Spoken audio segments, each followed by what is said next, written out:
नमस्कार भक्तांनो, आपली संस्कृती या सिरीजमधील 8व्या भागामध्ये तुमचं मनपूर्वक स्वागत आहे. माऊली हो, पुरुषोत्तम मास म्हणजेच अधिक मास हा महिना भगवान श्री विष्णूंना अत्यंत प्रिय मानला जातो. या महिन्यात जप, व्रत, दान आणि पूजा यांना विशेष महत्त्व असतं.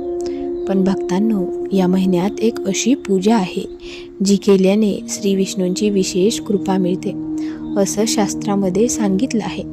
ती म्हणजे तुळशी पूजा. हो माऊली हो, तुळस ही फक्त एक वनस्पती नाही, तर ती लक्ष्मीचं रूप मानली जाते आणि जिथे तुळस असते तिथे श्री विष्णूंचा वास असतो असं मानलं जातं. पण अधिक मासात तुळशी पूजा का करावी?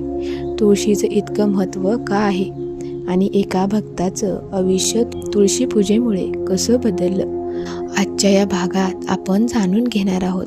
तुळशीचं आध्यात्मिक महत्त्व, तुळशी पूजेचं पुण्य आणि श्री विष्णूंना तुळस इतकी प्रिय का आहे.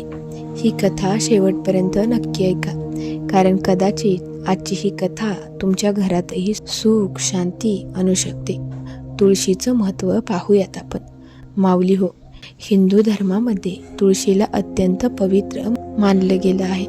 असं म्हणतात, ज्या घरात तुळस असते त्या घरात सकारात्मक ऊर्जा राहते, नकारात्मक शक्ती दूर राहतात, सुख समृद्धी वाढते.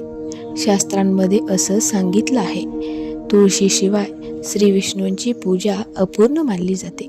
म्हणूनच श्री विष्णूंना नैवेद्य अर्पण करताना तुळशीपत्र नक्की ठेवलं जातं.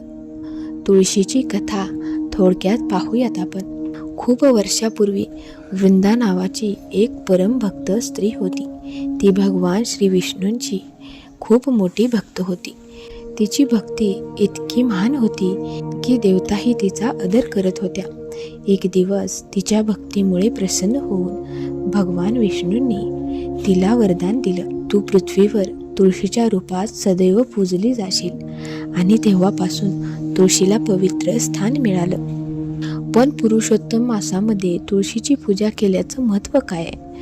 माऊली हो, अधिक मासात श्री विष्णूंची पूजा केल्याने विशेष पुण्य मिळतं आणि जर त्या पूजेमध्ये तुळशीपत्र अर्पण केलं तर त्या भक्तीचं पुण्य अनेक पटीने वाढतं. गरुड पुराणामध्ये असं सांगितलं आहे, जो भक्त पुरुषोत्तम मासात श्रद्धेने तुळशी पूजा करतो त्याच्या घरात सुख शांती नांदते. एक छोटीशी कथा आपण पाहूयात. एका छोट्याशा गावात सीता नावाची एक गरीब स्त्री राहत होती. तिचं आयुष्य खूप दुःखात जात होतं. घरात सतत भांडणं, पैशाची कमतरता आणि मनात भीती. पण तिच्या घरासमोर एक छोटी तुळस होती. सीता रोज सकाळी उठून तुळशीला पाणी घालायची, दिवा लावायची आणि हात जोडून म्हणायची, ओम नमो भगवते वासुदेवाय. गावातील काही लोक तिच्यावर हसायचे. ते म्हणायचे, तुळशी पूजा करून काय मिळणार? याने गरिबी दूर होणार आहे का? पण सीता शांत होती, कारण तिला विश्वास होता, जिथे श्रद्धा असते तिथे देव स्वतः येतात. एक दिवस पुरुषोत्तम मास चालू झाला. सीता तुळशीजवळ दिवा लावत होती. अचानक जोराचा वारा आला. पाऊस सुरू झाला. पण आश्चर्य म्हणजे तुळशीजवळचा दिवा विझला नाही. सीता थरथर कापू लागली. त्या रात्री तिला स्वप्नात भगवान श्री विष्णू दिसले. ते म्हणाले, बाळा, तुझी श्रद्धा मला अत्यंत प्रिय आहे. तू दुःखातही भक्ती सोडली नाहीस. सीताच्या डोळ्यातून अश्रू वाहू लागले. त्या दिवसानंतर सीताच्या आयुष्यात हळूहळू बदल होऊ लागले. तिच्या नवऱ्याला काम मिळालं, घरातील भांडणं कमी झाली, मनात शांतता निर्माण झाली. सीता रोज म्हणायची, हे सर्व तुळशी मातेची आणि श्री विष्णूंची कृपा आहे.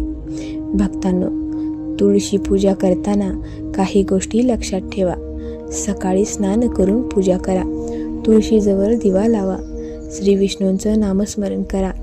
तुळशीला स्वच्छ पाणी अर्पण करा आणि ओम नमो भगवते वासुदेवाय हा मंत्र म्हणा.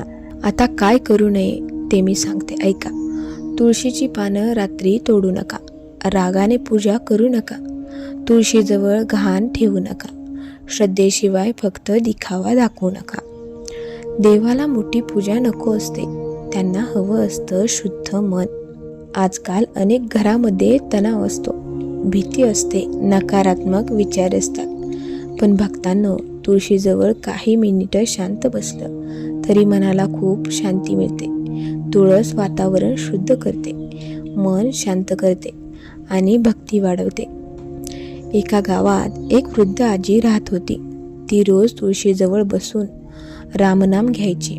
लोक विचारायचे, आजी, तुम्ही रोज इतकी पूजा का करता?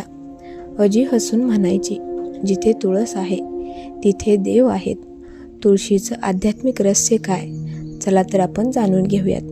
माऊली हो, तुळस आपल्याला फक्त भक्ती शिकवत नाही तर नम्रताही शिकवते. ती नेहमी शांत उभी असते, सुगंध देते, औषध देते आणि काही अपेक्षा न ठेवता. भक्तांनो, पुरुषोत्तम मास हा फक्त पूजा करण्याचा काळ नाही. हा काळ आहे मन शुद्ध करण्याचा, भक्ती वाढवण्याचा आणि देवाशी नातं मजबूत करण्याचा.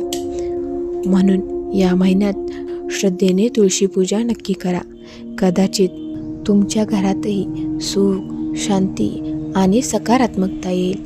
जर तुम्हाला ही कथा आणि माहिती आवडली असेल तर व्हिडिओला लाईक करा, चॅनलला सबस्क्राईब करा आणि कमेंटमध्ये नक्की लिहा, जय तुळशी माता. पुन्हा भेटू अशाच एका दिव्य कथेसोबत. तोपर्यंत भक्तीत राहा आणि आनंदी राहा.